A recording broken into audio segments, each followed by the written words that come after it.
Greetings and salutations, fellow book readers. This is Mark, and the book I'll review today is Hannibal. Before we continue, this is personalized limited edition of Hannibal with leather cover, designed and made by me. At the end of the video, I'll tell you a couple of ways of how you can get one for yourself if you are interested. Now let's get back to the review. Hannibal is the last novel not published but referring to the chronological order in the Hannibal Lecter series. It was written by Thomas Harris and published in 1999. I talked about Harris in the review of The Silence of the Lambs, so much of it will be repetitive since there isn't much to add. As I mentioned before, Harris is an extremely private person and does his best to stay out of the public's eye. He comes from the South and comes across as a gentleman, similar to Hannibal, but without the European sophistication, and probably is not into cannibalism. Actually, he reminds me of Colonel Sanders of Kentucky Fried Chicken. I found an interview Harris did, which is a rare occurrence, and liked it very much. It was done for a local TV station, New York's East Hampton, where he talks about his life and writing. If you are interested in watching it, you can find it on YouTube. What is Hannibal about? It is Hannibal Lecter as the protagonist and ultimate target, the hunted who at the same time is the top hunter, and the intimate details of the somewhat odd relationship between him and Clarice Starling. A bit of the plot. Hannibal starts almost a decade after The Silence of the Lambs, when Clarice Starling's professional life, as somewhat predicted by Jack Crawford, falls apart and plunges into chaos. On the other hand, Hannibal is enjoying his freedom in Florence, Italy, a sophisticated life dedicated to arts and culture, under an assumed identity and altered physical appearance. He sends Clarice a letter expressing his compassion and reignites their relationship, which offers Starling an opportunity to professionally redeem herself by catching him. There's also the rich ex-patient of Lecter, Mason, whom he disfigured and who wants revenge. So there is a race of who gets to Hannibal first. An Italian detective, Pazzi, identifies Hannibal and decides to take Mason's money instead of the FBI's recognition. He's warned by Starling that facing Hannibal alone is above his abilities, but his greed makes him deaf and he pays the consequences. Hannibal, missing Starling, finds his way to the US. It has to be done in a stealthy way, so the only option is the comfort of Boeing 747's tourist class, and he voices his opinion about it. Shoulder room is 20 inches. Hip room between armrests is 20 inches.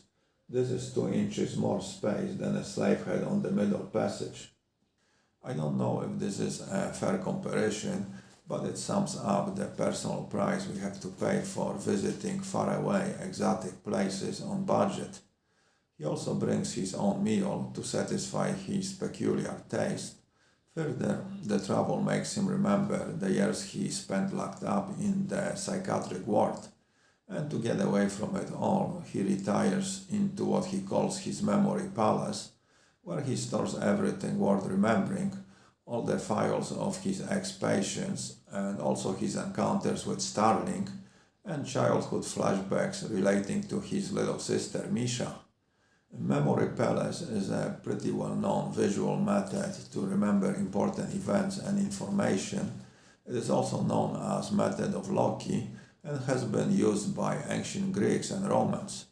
Once in the country, Lecter has to carefully navigate around the FBI and Mason's sadistic plans for him to have his time with Starling, and he prepares an elaborate, bizarre and gruesome feast where Starling is one of the guests and also her dead father, and that's the basic plot. What are my thoughts about Hannibal? I did enjoy it thanks to Hannibal and his eccentric personality. He's one of those villains for whom we develop some sympathy, even cheer for, He can be compared to Tom Ripley from Talented Mr. Ripley, his European version, who's more sophisticated and cultured, also more intelligent and knowledgeable, confident and evil and sadistic. On a related subject, Signor Pazzi, I must confess to you I am giving serious thought to eating your wife. Hannibal is a natural predator for whom killing is somewhat of a status quo, but he seems to only kill those who in some way, maybe not deserve it, but provoked it, did something we would consider bad and are deserving of some kind of punishment. Perhaps not the type delivered by Hannibal Lecter. There were also a few victims who got in the way, the collateral casualties of Lecter's life, but there isn't many of them. Most of the ones that do get in his way, but he doesn't consider deserving of his justice, he manages to avoid disposing of. His intentional victims seem to be individuals he doesn't respect, who are morally corrupt, and thus, by a stretch of the imagination, he can be seen as some kind of angel of justice. The gruesome and at the same time poetic killing of the Italian police detective Pazzi is a good example. Which do you think, Commendatore? Vowels in or out? Pazzi was motivated by the bounty offered by Mason when he decided to go after Lecter instead of his duty, moral obligation of the policeman. Pazzi has been disappointed by the system, even felt victimized by it, and used it as the excuse for his decision. He could have used the apprehending of Lecter to restore his tarnished reputation, but he doesn't trust the system anymore. And further, he has a trophy wife, which probably is difficult to keep happy on the policeman's salary. And he also let the man who helped him identify Lecter die, so there would be no witness to his deed. Pazzi is a contrast to somebody like Starling's FBI mentor, Jack Crawford, considered incorruptible. Also, there is Paul Crandler, who is another example of corrupt public servant who meets similar hideous fate. Besides, Crandler offended Starling, which Lecter never forgives, as in The Silence of the Lambs, where Lecter made one of the inmates swallow his tongue after he disrespected Starling. Hannibal seems to hate the humanity in general. His beef is with mankind creature. The exposition of atrocious torture instruments could not fail to appeal to a connoisseur of the worst in mankind. But the essence of the worst, the true asophetilia of the human spirit, is not found in the Iron Maiden or the whetted edge. Elemental ugliness is found in the faces of the crowd. Hannibal's rage against humanity is the result of his little sister, Misha, being killed and cannibalized by soldiers during World War II. He never got over it and often remembers and dreams about her, and he blames maybe not all, but a specific type of man, immoral and corrupt, the type who thinks first and above all of his own well-being, and unfortunately that's the vast majority of humanity. The Hannibal's relation with his sister and what happened to her is very important because it is responsible, maybe not so much for who he is, but what he does. And to a certain extent, we are what we do. I heard somewhere that we don't change, we evolve. Probably it implies that we can't change the direction.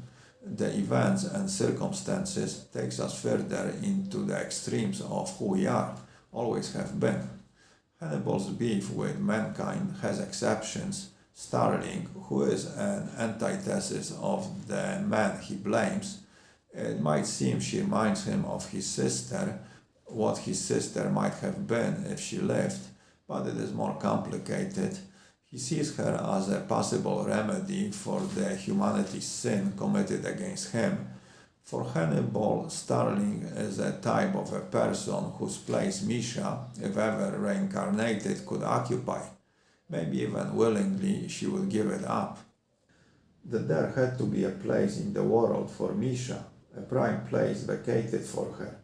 And I came to think, Clarice, that the best place in the world was yours. Lecter admired Stephen Hawking, who at one time believed the universe would stop expanding and start contracting. So Hannibal's inference is the flow of time could be reversed, which would make possible for Misha to return, to be made whole again. Like the film he likes to watch, a coffee cup falling off the table and shattering into pieces, and then the film going into reverse and the cup, the pieces gathering themselves up and becoming one again. Of course, a lot of Hannibal's thoughts about Starling are assumptions because unlike most people, she is not very transparent. It occurred to Dr. Lecter in the moment that with all his knowledge and intrusion, he could never entirely predict her or own her at all. He could feed the caterpillar, he could whisper through the chrysalis. What hatched out followed its own nature and was beyond him. He wondered if she had the 45 on her leg beneath the gown. That's why all the curiosity about her past. It is for Lecter a way to arrive at the idea of who she is. It keeps him interested and hopeful. Clarice Starling is shown in the book to be living in many ways parallel lives to Lecter until they get thrown on the same track. Since the success of Catching Buffalo Bill, Starling's career seems to be in freefall. She has been named by the Guinness Book of Records the most lethal policeman with most killings to her name, and the last blunder she was in charge of, the icing on her cake of backslides, resulted in 2 policemen and 5 drug dealers being killed, including mother holding an infant, shot in the head by Starling. And this one can have some severe consequences on her life. 200 million people, a tenth of whom vote, saw Evelda Drumgo sitting in the road in a protective posture over her baby, with her brains blown out. Don't say it, Jack. I know you thought for a while Starling would be your protege, but she's got a smart mouth, Jack, and she got off to the wrong start with certain people. Jack Crawford, one of the father figures in Starling's life, as usually is trying to protect her, but his influence in the FBI is diminishing, and in this low moment in her life, Hannibal, after many years of silence, reaches out to her, and it sparks a look back over her life, and we get more of why Starling is who she is, why she does what she does. It is a continuation from The Silence of the Lambs. Have you failed your dead family? Asks Lecter. Tell me if you still wake up hearing the lamps. She faces her dead father and lets him know she is angry and disappointed for abandoning her by letting get himself killed.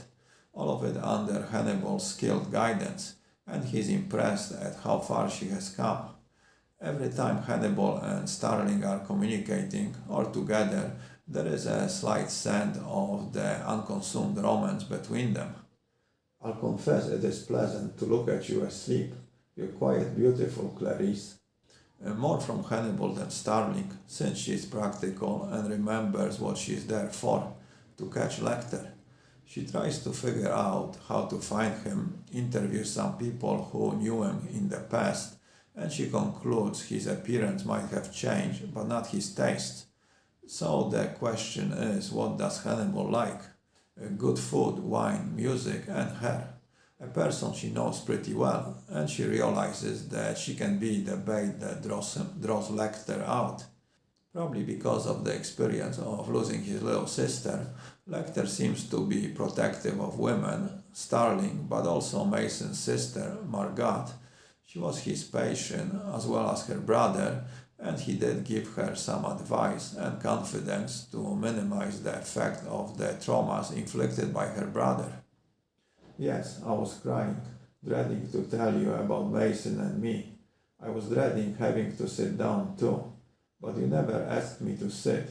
You knew I had stitches, didn't you? We walked in the garden. Do you remember what you told me? You were no more at fault for what happened to you than if I had been bitten on the behind by a mad dog, was what you said. You made it easy for me then, and the other visits too, and I appreciate it for a while. Margot is a very interesting character. omitted in the film adaptation, probably because it would make the plot too complex for a 2-hour picture. Her character is the one who brings to light how bad and perverse Mason is. She wants revenge, but she's also practical and first wants to make sure her own material well-being is assured, since it is Mason who controls the family fortune. In the end, it is her who is the executioner of the justice applied to her brother, in the way that even Lecter himself would be proud of doing. Yes, I know you can. I always liked that in you. You are much more interesting, more capable than your brother. She does receive some help, guidance and motivation from Hannibal, but she is smart enough to know it is not good nor healthy to owe anything to him, nor to have any lingering connection to the doctor. So she makes sure she repays the favor as soon as it is possible. Mr. Candler is on his way to an important conference about his future in politics, Dr. Lecter said. Margot Verger invited him as a favor to me, sort of a quid pro quo. Mason Verger was a rich homosexual playboy, playing with his family's meatpacking money, bored by his comfortable life and the ordinary pleasures being too easily accessible. He gave free rein to his perverse mind, abusing his sister and other children, orphans, beneficiaries of his family's charitable Christian activities. And then he found Lecter, who gave him what he deserved, a motivation to perform mutilation of his own face as an act of self-punishment, a kind of penance for his sins. I think, in general, psychologists can be seen as modern-day confession takers. The benefit of going to confession was that it was kind of a therapy, and as people became less religious, some of them miss, unconsciously, the psychological gravy of the ritual. And for Lecter, who might be seen as a high priest of his profession, maybe even in some way saw himself as such, the experience with Mason was an exercise in showing the psychological power he held over others. The killings, premeditated ones, were kind of ritualistic, with all the meticulous preparations and precise execution. Unfortunately, the gruesome episode didn't make Mason repent nor reform, but it gave him a strong and compelling reason to live, revenge. To witness Hannibal's demise, as horrific and painful as his own experience. Mason's family fortune came from pigs, pork. He knew them and could depend on them, and was sure they would be the best tool for his revenge. And the pigs charged. Oreste tried to get to his feet, got to one knee, and the saw hit him in the ribs and knocked him sprawling. And they were on him, snarling and squealing, two boars pulling at his face, got his jaw off and divided like a wishbone. And still Oreste nearly made it to his feet, and then he was on his back again with his belly exposed and open, his arms and legs waving above the milling backs. Oreste screaming with his jaw gone, not able to make any words. I think Mason couldn't accept that somebody could have so much power over his actions, since it was always him who intimidated and controlled other people's actions and lives. Mason was a predator who was neutralized by a more intelligent predator, and he couldn't accept it and wanted his revenge. Further, Hannibal, by leaving Mason alive and having the proof of his superiority always present, inflicted on him more horrible punishment than death. And maybe as long as Lecter went unpunished, Mason couldn't find peace and die. Paradoxically, it kept him alive. To sum it up, Hannibal is a well-written book, the best in the series, if you are a fan of and rooting for Hannibal Lecter. In general, it is the best of them all. I think that's when Thomas Harris reached the top. The accumulation of writing experiences, the public's excitement for Hannibal after the movie version of The Silence of the Lambs came out, and not being yet burned out and tired of the character from all the work that came with creating it. Some people consider The Silence of the Lambs to be the best, maybe because it was more about Starling and she's more real than Hannibal. During the reading, I thought a sequel would be interesting. Maybe 20 years later, Starling, more mature, more aware of what kind of effect not only her childhood, but also the relationship with Lecter had on her life, and Hannibal coming to his natural end, what kind of conclusions he had arrived at, and if he developed any fears or had any regrets. But unfortunately, after struggling with the prequel, Hannibal Rising, being somewhat compelled to do it, I think Thomas Harris is over the Hannibal Lecter character. And if he did it for some other motive, money or more fame, the result would probably be disappointing. So it is better to leave things alone when they come to their own natural end. The film is good, but rather brutal simplification of the novel. It is limited, but still decent interpretation, considering the details and complexities of the book's plot. Okay, let's talk about the physical book. The book I am holding is a paperback, which I transformed into a hardcover leather-bound edition. To make the cover, I use grade A naturally tan hide. I buy it from a tanner in North Spain. It is same leather Louis Vuitton uses to make his bags, so it is top quality. I do all the processing of the leather myself. First I design the cover, and for this I use a painting of Hannibal Lecter, most of him hidden by darkness, just like his dark personality, and his special knife bloodied from doing its duty. Also the title is written in blood. This is the back with the blurb, and inside front cover I printed a quote from the book. If you want to see a more detailed video where I explain how I transform paperback into leather-bound hardcover, click on the link in the description. I will make a maximum of 100 editions of each title. Each one will be numbered and initialed, and the numbers will go in chronological order from 2 up, since number 1 stays with me. The price will be around $100. So if you would like me to make one for you, you can click below on my email and send me a message. I do not guarantee I will do it, since it will depend on the time I have available, access to leather, and if I can get my hands on the copy of the book.